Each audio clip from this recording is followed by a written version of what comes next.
All right, let's jump right in. Most of us, when we start investing, we look at a company's earnings. Makes sense, right? But what if I told you that sometimes the real story, the hidden value, is sitting right there on its balance sheet? Today, we're going to look past the profits and figure out the price tag the market puts on everything a company actually owns. And this quote really gets to the heart of it. A company isn't just some machine that spits out profits. It's a collection of assets, of real stuff. The stock price isn't just about what it's earning now, it's also about what the market thinks all that underlying stuff is truly worth. So that's the big question, isn't it? If a company's net assets, the stuff that would be left for shareholders if all the debts were paid off, if that has value, how in the world do we figure out what the market is willing to pay for it? And look, this isn't just some textbook exercise. For any of us who want to get a little bit smarter about investing, this is the next logical step. We're moving from just looking at the income statement to really digging into the balance sheet and seeing how it connects back to the stock price. The main tool we're going to use for this job is called the price-to-book ratio. It's designed to answer one really simple question. How much are you paying for the company's recorded net worth? So here's the official definition. The market price is, well, it's what you pay for one share. Simple. The book value is what the company's own accounting books say its net assets are worth. The P/B ratio just smashes those two numbers together. And listen, if you only remember one thing from this whole explainer, make it this. Just think of the P/B ratio as the price tag on net assets. It's such a simple way to get it. So if the P/B is 2, it literally means you're paying $2 for every $1 of net assets the company has on its books.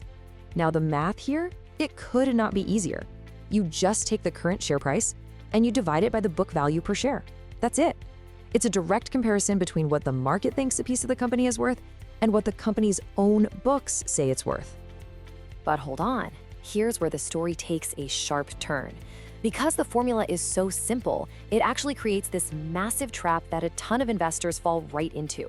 It's so easy to just assume that a low number is always a good thing, but that is rarely the whole story.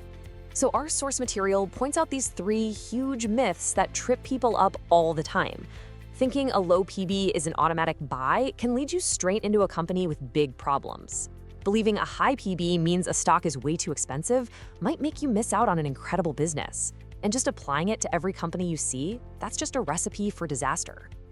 Okay, so if we can't just hunt for a low number, how do we use this ratio the right way? Let's move on to a smarter, more nuanced approach, and you'll see how it builds a much, much clearer picture. So here's the real key. The P/B ratio is a measure of the market's expectations. A low PB might not be a bargain at all. It could be a warning sign that the market has really low expectations for that company's future. And on the flip side, a high PB often means the market has huge expectations, that it believes the company is going to generate fantastic returns from its assets. And this is the secret sauce that unlocks the whole thing. You absolutely have to look at P/B alongside something called return on equity, or ROE. All ROE does is measure how good a company is at using its shareholders' money to make more money. See? A company with a high ROE deserves a higher P/B ratio because the market is willing to pay a premium for that kind of performance. They're two sides of the same coin. It's also super important to know where this tool even works. I mean, you wouldn't use a hammer to saw a board, right? For banks and financial firms, their entire business is their balance sheet, so P/B is incredibly useful. But for a software company or a huge brand, well, their most valuable assets, like their code or their brand reputation, don't really show up on the books, which makes P/B a pretty unreliable guide. Okay, enough theory. Let's make this totally concrete. Our source gives us a great little example with 2 fictional companies that will really test our new understanding. First up, we've got Trustline Bank. Its price-to-book ratio is 1.8. Now, based on that old simple myth, you might look at that and think, seems a bit expensive.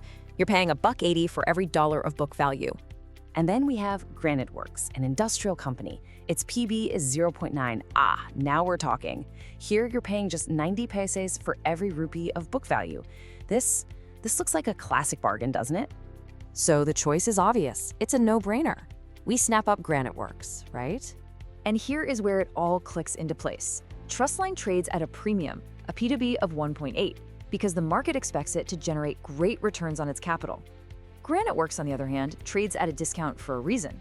The market is probably worried about its future profits. That low PB isn't a gift, it's a signal. So now that you can see past these common traps, you've got a really powerful new lens for looking at valuation. Let's boil this all down into a simple process you can actually use. Here is your 5-step checklist. 1. Get the number. 2.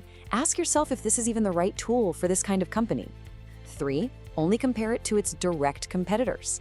4, and this is the most important one, you've got to read it with ROE to get the full story. And finally, number 5, always check the balance sheet for things like high debt before you do anything. So, the ultimate takeaway is this: you've just added a whole new dimension to your analysis. You can go beyond just what a company earns, and you can now intelligently ask how the market is pricing the very foundation of the business itself. Which, of course, brings us to our next big question. We've talked about earnings, and now we've looked at assets. But what happens when a company is growing way faster than everyone else? How do you factor that into the price you pay? Well, that sounds like a topic for our next explainer.